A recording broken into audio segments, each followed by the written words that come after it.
All right, so I want to take a moment to explain the lab rolling motion, some of the pre-lab challenges with the experiment, and the measurements that you'll need to make in order for the lab to be a success at home.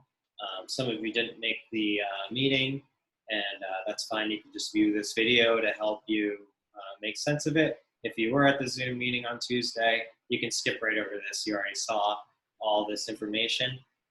But the basic principle of this experiment is that we're looking at how well we can measure energy and how close we can get to the inertia of a rolling object. Okay, so how are we doing that? Well, we're building on a lab that we did earlier in the year with matchbox cars and ramps. So you're going to have a similar setup with this experiment where you're going to be rolling a sphere, a ball, off of a ramp, off of a table. The closer you can get to a ball that's the same uniform, like consistency, density through the whole thing, the better your results will be. So if you have a marble or a ball bearing or a lacrosse ball, something like that, you might get better results. But the way the experiment works is you're going to construct a ramp at home. Maybe it's a piece of wood or something on a table. Maybe make something out of cardboard. There's a lot of different ways that you can do this. But what you're essentially going to do is roll the sphere down the ramp and measure how far it goes from the edge of the table where it leaves the ramp. Okay, so a couple of really important measurements you're going to have here. One is the height of your ramp. Measure that in meters. Okay, that's your H. We also have to know the height of your table is Y. Also in meters is the height of your table. I would keep one as a Y and one as a H just so you don't get confused between the two height measurements. Where also the third thing you have to measure is the distance that the ball actually goes. I want you to get five trials that are pretty close to each other. As far as distance, hopefully it's reproducible. So the first five are the five you need to use, but we're going to measure that distance. So what's going on physically or physicsally is that the spot it lands is not the spot you might expect it to land, because the ball actually has a certain amount of potential energy that's uniform every time. It's being dropped by the same height. Therefore, it has the same amount of energy going into its motion. The difference is some of that energy is going into inertia. Okay, so we have gravitational potential energy, which I'm just going to say is PE here for potential energy. It is going to make the ball move, kinetic energy with a velocity, but it also has to make the ball rotate, which is inertia, I. So there's energy, total energy is potential gained by the height of the ramp. Kinetic energy is how fast it's moving when it leaves the end of the ramp. That's speed, velocity. And then the other part of the energy is in the rolling motion or inertia of the sphere, okay? So the height is really important here because that's your whole potential energy, because the gravitational potential energy is really just mgh. Your kinetic energy is based on the speed, 1/2 mv squared. And the inertia is measured with the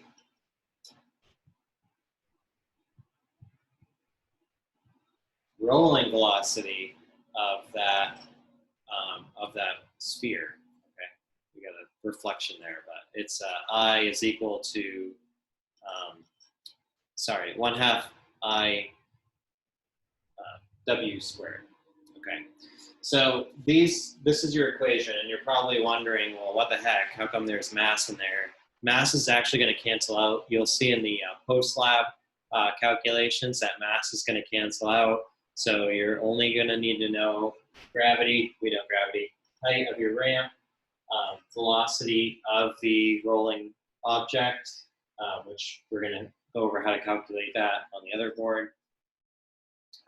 And, the rolling speed, which we'll be able to calculate with velocity, because if you remember, rolling velocity, I don't have that equation up here, but the W is equal to the velocity over your radius. Okay, so you can convert between linear velocity and rotational velocity using that equation. So this W here is actually going to be V over R. But that's post-lab calculations, so we'll take a look at that later on. But for pre-lab, one thing that you have to calculate is the time in the air. So one of the really important ideas is that it's a free fall situation, right? So once it leaves the ramp, it's going to free fall the distance of your table, which we're going to measure in Y. How long does that take? Well, this is going to be based on the equation of how tall your table is, Y, is equal to the initial velocity times your time plus the acceleration of that in free fall, 1/2 the acceleration of the free fall times your time squared, okay? In that form, it's not super useful for us because we're looking for t, so we have to do a little bit of derivation to get t on its own. But one thing that's important to notice here is that this initial velocity is 0, so that part is essentially gone. So the real equation is y is equal to 1/2 at squared. Okay, so if you multiply both sides by 2, it'll get rid of the 1/2. So you'll have 2y is equal to at squared. Then you divide both sides by a.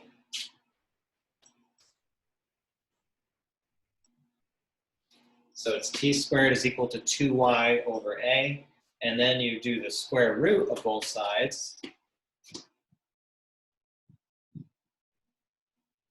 And you get time is equal to the square root of 2y over a. Important to notice here that a is gravity, okay? Just like this over here, mgh, g is gravity. Okay, so a is the acceleration due to gravity. That will give you how long the ball should be in the air.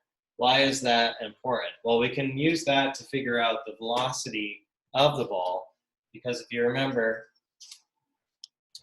we can calculate velocity by looking at the distance it goes and the time it takes. Okay, so that's the equation we're going to use to find the velocity of the ball.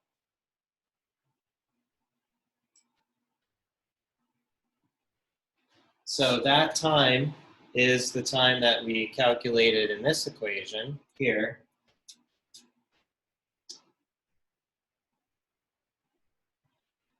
The delta x is the distance that it goes on the table, on the floor after being launched from the table.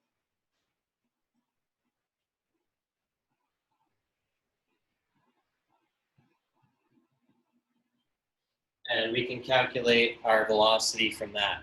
Now, this t is going to be the same for all of them because it's based on the height of the table. So once you get t, it's the same t for every trial. So you get t, and then you're going to use your different distances or your average distance to find the velocity of the ball, the average velocity of the ball, or the velocity for each one, and then you can find your average velocity after that. So that's basically the principle of the experiment, is that we're going to be rolling the ball off the table. We're going to measure the distance the ball goes for 5 trials. We're going to measure how high the table is to where the ball launches from. We're going to measure the h, how high your ramp is. And from that information, we're going to be able to figure out this equation ultimately, how the potential energy is split into kinetic and rolling inertia to see that everything is accounted for. We're still trying to figure out conservation of energy, right? Just in a different way. So, and in a rolling system. So on Thursday, we'll meet up again to talk about the post-lab calculations because they do get a little complicated, and we'll look at our numbers, hopefully. We'll have some numbers to look at, and by the end of the week, this lab should be done. So we're taking the week to do this experiment, okay? Email me with any questions you have, and good luck. Keep the good times rolling.